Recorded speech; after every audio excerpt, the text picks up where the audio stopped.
If you'd like a recap on episodes 1 to 3 of Pachinko, I'll link that video up in the cards and pin it in the comments below. Anyway, on to episode 4. It's 1931 in Busan and Hansu and Isaac wind up at the same tailor. Remember, Hansu saw both Isaac and Sunja on their way to lunch together shortly after Hansu told pregnant Sunja that he has a wife, so he wouldn't be able to marry her. Hansu knows that there's something going on between them, and even though he won't marry Sunja, seeing another man step in means that he sees Isaac as a rival. Hansu is dismissive and rude, and it looks as though Isaac knows what's up, that he's frustrated and jealous, having lost control over Sunja. Isaac tells the tailor then that he needs a new suit for his upcoming wedding, and that the one that he had on should be hemmed because his son could one day grow into it. Now obviously this is actually Hansu's biological son, and he's there overhearing all of this, fuming. On their wedding day, the pastor about to marry them is not happy with Isaac's decision. He says that Sunja has brought shame to herself and her family, and for Isaac to marry her while she's carrying another man's child is wrong. Isaac says that Sunja and her mother saved his life. He's prayed about this, thought about it, and this is what he wants. The pastor really shames Sunja, but he eventually marries them. Sunja's mother goes to the market one day and she tries to buy white rice, but the market seller, with whom she's pretty friendly, says that he can't sell white rice to just anyone. If there isn't enough for the Japanese customers, he'll get into trouble when the officials come around. She just wants it for a special occasion, her daughter's wedding. She also wants to give Sunja a taste of her own country before she leaves with Isaac. The seller, knowing how much this means to her, gives her 3 bowls, and she lovingly prepares the rice in a beautifully shot extended scene, by the way. When she serves the rice to Sunja, Sunja is deeply touched and she becomes emotional. While down by the river doing washing one day, one of the girls, Dong-hee, Sunja's non-biological sister pretty much, talks about her dreams for her own wedding one day. Bok-hee interrupts her while she's fantasizing out loud, saying that they're both orphans with no name or dowry. Who would take them except for someone as poor as them? And then they'd bring children into their miserable existence of poverty. That's their lot in life. Sunja goes to the market for the final time and she's quite emotional, looking at her old life quite fondly. Then she's stopped by an officer and he takes her to Hansu's office. He tells her that the only reason Isaac has married her is because he's sickly and he doesn't want to burden anyone else. She shouldn't delude herself into thinking that this is anything more. He tells her then that she will suffer and so will their son, that she will never forget him, and he eventually asks her not to go, but she has made her decision. She doesn't have many options. He swears that she will regret this and she'll need him eventually, and at that point he won't remember who she is. Sunja eventually has a really emotional farewell at home as she and Isaac are about to depart for Japan. Obviously, given her circumstances in the time period, this marriage is one of the better outcomes for her, but it's still sad to see her leave because she was surrounded by friendship, family, and it was a loving home. Even the boarders who rent rooms come over to say goodbye. Sunja and her mother, who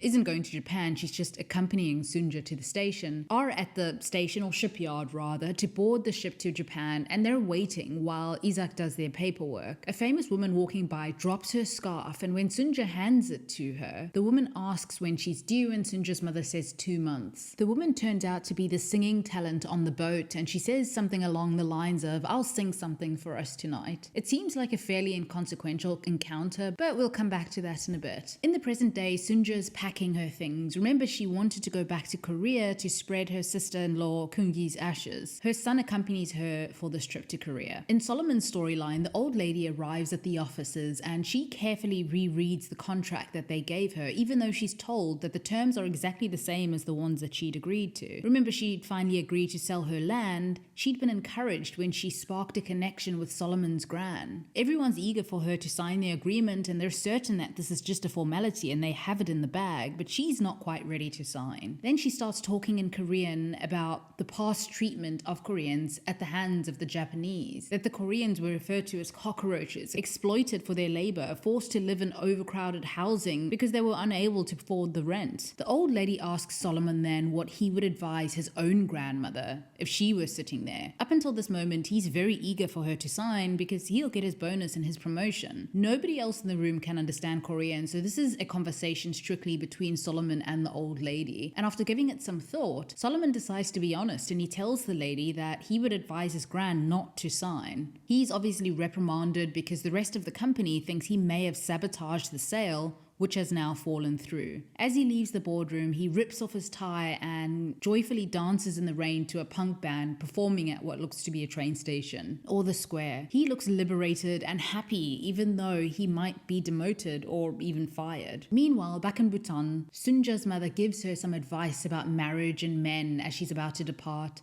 Sunja is terrified of leaving everything she knows, and she cries as her mother comforts her. She eventually makes it onto the ship, but she falls ill and rather feverish, and Isak takes care of her. We see that back on the dock, Hansu is looking as the ship sails off into the horizon, and Sunja's mother is there as well, on her own, saying her last goodbye, and she finally breaks down in tears as it's time for her to go back home. These two don't actually meet or interact though. On the boat, we see the singer having a fancy dinner, but there is an older man who caresses her shoulder, and it's implied that she's trapped in a materialistically beautiful but emotionally possibly abusive world, or at the very least emotionally unfulfilled. We don't know how much she consents to any of it. She finally gets up on stage to sing, and in an act of defiance, she stops singing the song that she'd prepared and she breaks out into another song. It seems to be a kind of anthem that everyone below deck, mostly poor Koreans, know and sing along to. The wealthy guests and audience on the upper deck are up in arms and appalled by this, and it looks as though the authorities are rushing up on stage to take her. But she has a dinner knife in her hand and she takes her own life on stage. At the end of the episode, Sunja finally arrives in Korea, and she stops the cab in the middle of the pouring rain and runs out to let the water of the ocean wash over her feet. In episode 5, Sunja and Isak finally arrive in Osaka, and it's obviously still 1931. Isak's brother Josep meets them there, and they'll be staying with Josep and his wife in a village called Ikaino. The city is quite loud, bustling and chaotic, but in a different way to the markets in the village back home. There's a lot of transport and new alarming noises, so Sunja's arrival is pretty overwhelming for her. She arrives at her new home, and Josep's wife, Kyungi, gives her a warm welcome and even says that she has a surprise for her, and she presents Sunja with white rice. This causes Sunja to cry because it's the same gesture her mother made for her on her wedding day. Josep later expresses concern about the fact that Sunja is further along than expected. He feels that Sunja might have trapped Isak into marriage. Kyungi tells him that Sunja's still new, she's pretty emotional, and she's young, and to give her time to settle in. Isak tells Sunja that he's afraid that she might come to resent him, living in this strange new place, and she tells him that she senses some apprehension from her in-laws, that she didn't impress them, and Isak tells her that it doesn't matter what they think. She saved his life, and so he just doesn't want to be a burden to her. They're physically intimate then that evening for the first time. A month into Sunja's stay in Japan, she helps with the laundry, and it's weeks later, but she's still really struggling to settle in. She has an emotional breakdown when she sees that the last remaining garment with the smell of home has been washed, and Kyungi apologizes and tries to console her. Loan sharks then come to the house demanding payment of money that Josep had borrowed. The interest is also piling up, so Sunja decides that she'll pawn the pocket watch that Hansu gave her to repay the debt because she feels that she owes Josep and Kyungi anyway. She decides to pawn it, and she drives a hard bargain, getting 300 yen for it, and the women then go to pay off the debt.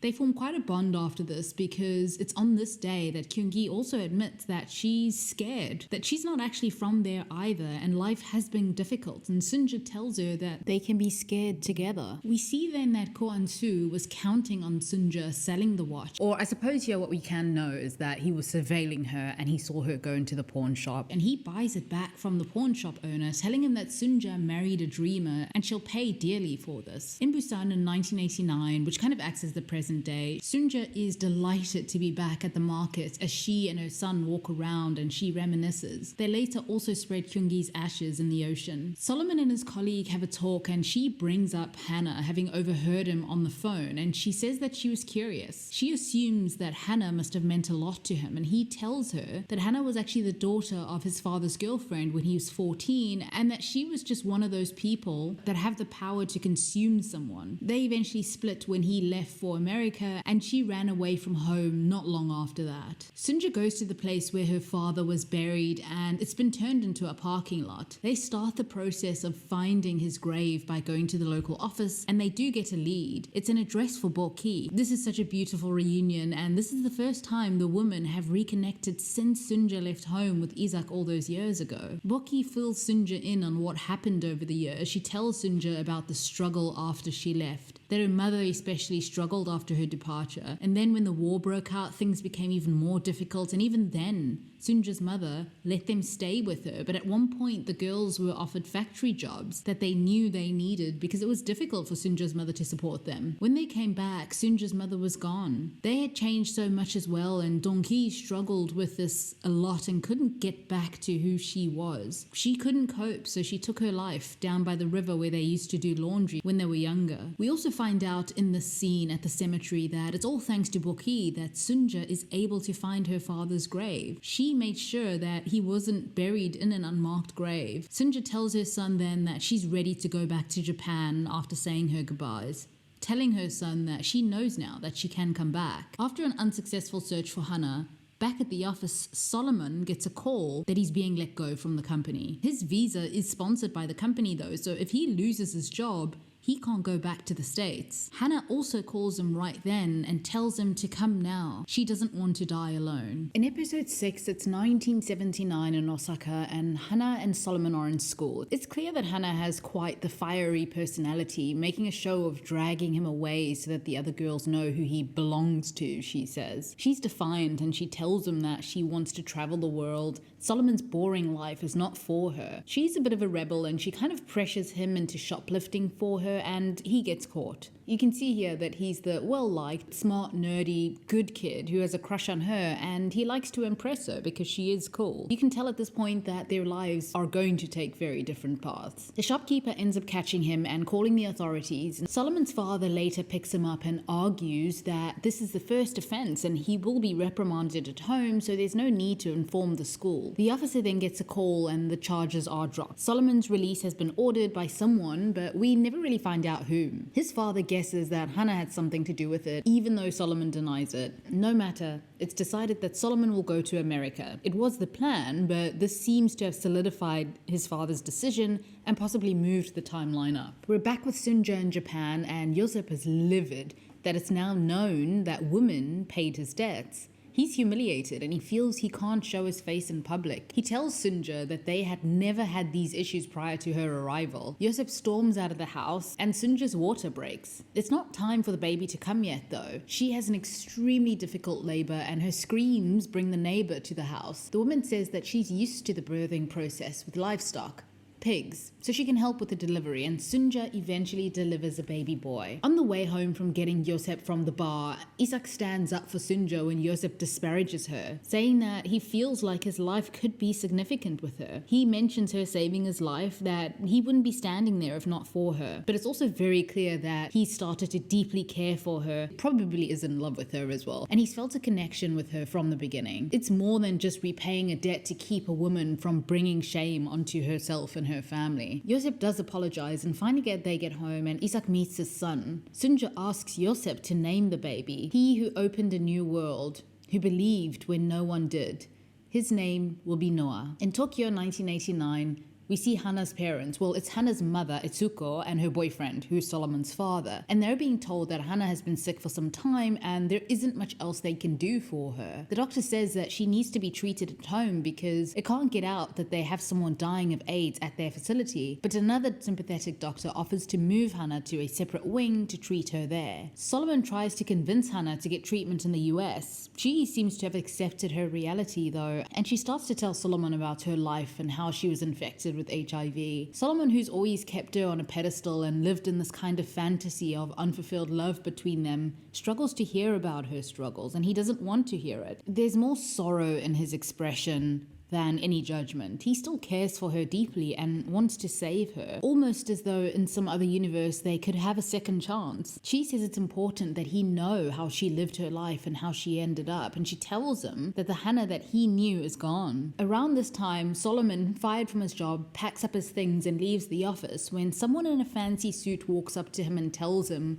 that they have something in common, and they go for a drive. This man suggests starting a Pachinko business abroad with Solomon as his partner. The relationship between Hannah and her mother, who has never given up trying to find her after all this time, is tense. As her mother cleans her, she taunts her mother about knowledge of her previous sexual relationships, wondering out loud what Solomon's father sees in her. She almost sneers, and this no doubt hurts her mother, but Hannah's situation is so sad now, dependent on her mother, that her bitterness is just sad. Then Sunja comes in to care for Hannah, and Hannah wonders out loud what Solomon would think if he knew that his grandma, who everyone thinks is a saint, was the one who encouraged her to run away. Hannah tells Sunja that she's never forgotten that time after Solomon left, that Sunja said she was glad because otherwise they'd ruin his life. Sunja surprises Hannah by saying that she was actually talking about herself. She says that she had another son once, a good one, but she ruined his life and he's gone now. Later, Hannah's mother Isuko comforts her when she has a difficult moment. She asks her mom if she thinks she looks hideous, and her mother says that she'll always be her Hannah.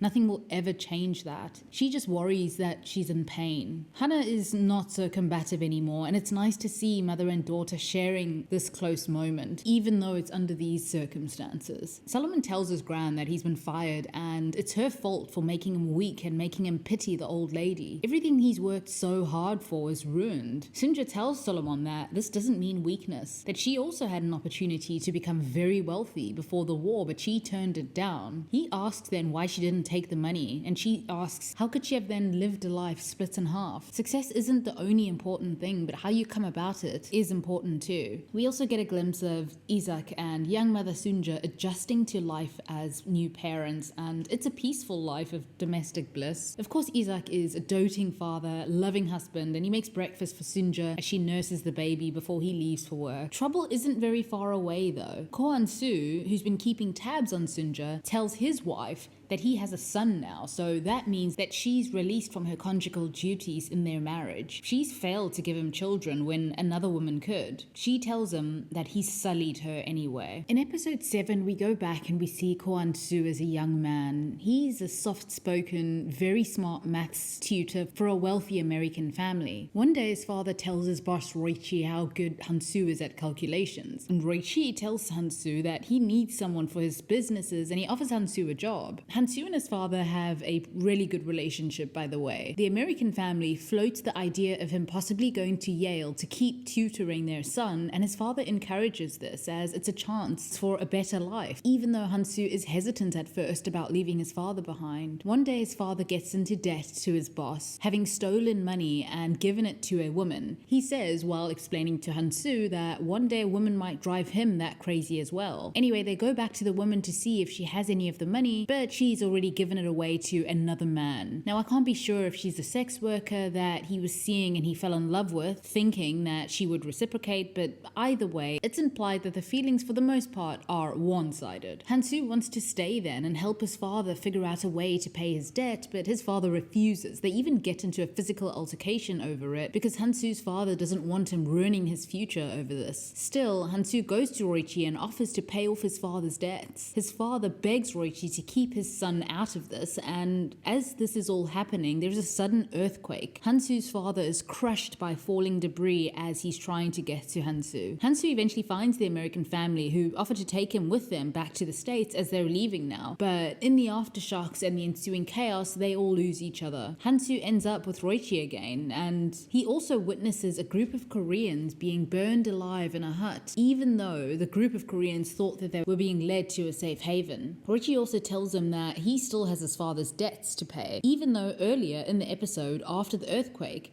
He'd kind of forgiven the debt and told Hansu to go off and live his life. At the end of the episode, we get some facts about the earthquake that killed more than 100,000 people, and the fact that thousands of Koreans were murdered, scapegoated for the devastations afterwards by the Japanese. In episode 8, it's 1938 in Osaka. Two little boys are talking and one of them is being bullied. One of the boys advises his friend on how to handle the bullying, and this is Noah, who is now 7 years old. He's an older brother now, a little jealous of his little brother in a way that little kids can be, but Isak is really patient with him, explaining why they need to have this ritual for him. Josep and Kyungi are at the ceremony as well, and the family looks happy. One day, Isak doesn't pick Noah up from school, and worried, he and Sunja go into town, and Sunja finds out that Isak has been arrested, that there were men who came to the church looking for him. So they all head down to the police station with Josep, who manages to get an hour off work at the biscuit factory. They aren't given any reason why Isak is being held, but Sunja meets a woman on the street who has some information. Turns out that Isak has been inspiring the local men, well, people, with his sermons and speeches, telling them that they're always the ones bearing the brunt of endless wars, being exploited, but there is power in numbers. He gave them hope and the notion that they could have some control over their lives. This is of course seen as being unpatriotic, and it's because of this that Josep is also let go from his job. His boss can't have that connection with a known agitator. Sunja finds out that Isak formed this group with a professor, and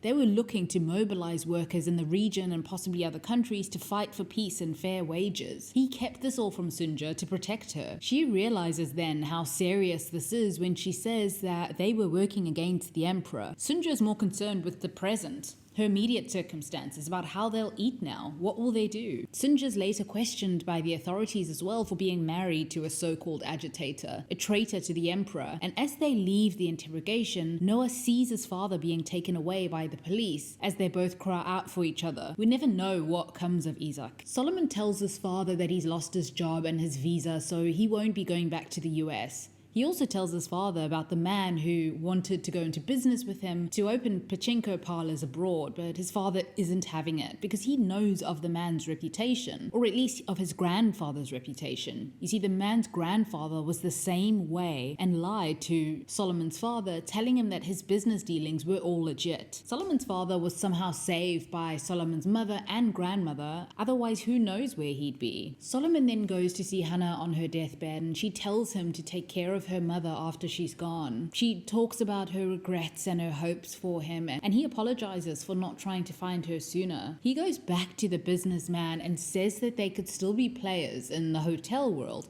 if they can get the old lady to sell her land. They agree to work together then, but Solomon knows that she probably won't sell to him, so he says something vaguely ominous to the man. I know you have your ways of convincing the woman to sell. Hannah tells her mother that she's really tired and she's ready for a long sleep. It's nearing the end for her, and she asks for Solomon, who finally comes and wheels her out onto the roof to give her that fantasy of Hawaii that she's wanted since she was a little girl. It's an unbearably beautiful and heart-wrenching moment, and shortly afterwards, she succumbs to her illness. Solomon's father and Sunja have a talk, and his father is worried about Solomon, worried about what will come of him, and Sunja says that he was raised well. Then Solomon's dad says, well, Noah, his brother, was also raised well, and look at what became of him. He apologizes immediately to his mother then, and an emotional Sunja swears that she won't allow Solomon to suffer the same fate as Noah. So we don't actually know what became of Noah. We see him as a 7-year-old walking to school shortly after his father was taken away, and who else but Hansu shows up to accompany him for part of the walk, to give him some fatherly advice. It's very on brand for Hansu because he tells Noah that he needs to be the best, better than not just the Koreans but the Japanese as well. He can't just survive like a cockroach, he needs to rise in the world. And then he gives Noah his handkerchief, and that's it. Noah goes off to school then, but I assume, and this is in no way implied on the show, but he somehow reconnected with Hansu.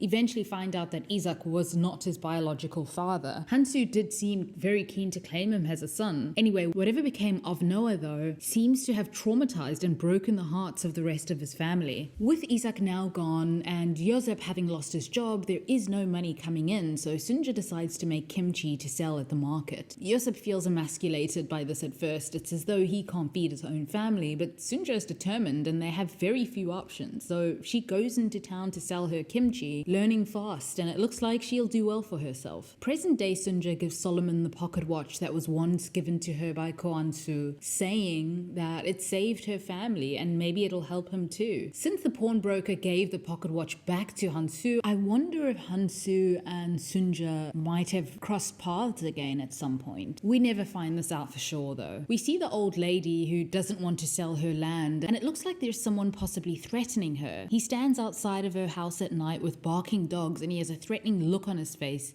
She senses danger and rushes into the house, and this almost certainly has to do with Solomon telling his business partner that he has his ways of trying to convince the woman to sell. And yeah, that is the end of Pachinko. We learn at the end of the show that over 2 million Koreans moved to Japan during colonial rule, and about 800,000 of them were brought by the Japanese government as laborers, with a majority going back to Korea after the end of World War II. Around 600,000 stayed and became stateless people. At the end of the show, we get these short interviews with a couple of women who came to Japan as young girls. It's really difficult to listen to these women's stories of how they grew up in poverty and lost so much over the years. These women are being interviewed in Japan in 2021, so even though those memories are still very vivid, some of the women do say that Japan has become their home, they've become accustomed to life there. And so these interviews kind of end on, I would say, a bittersweet or a hopeful note at least. But you're still left grappling with the horror that is the shared history between these two countries. Anyway, that's it for this video. I would highly recommend this show. Thank you for watching.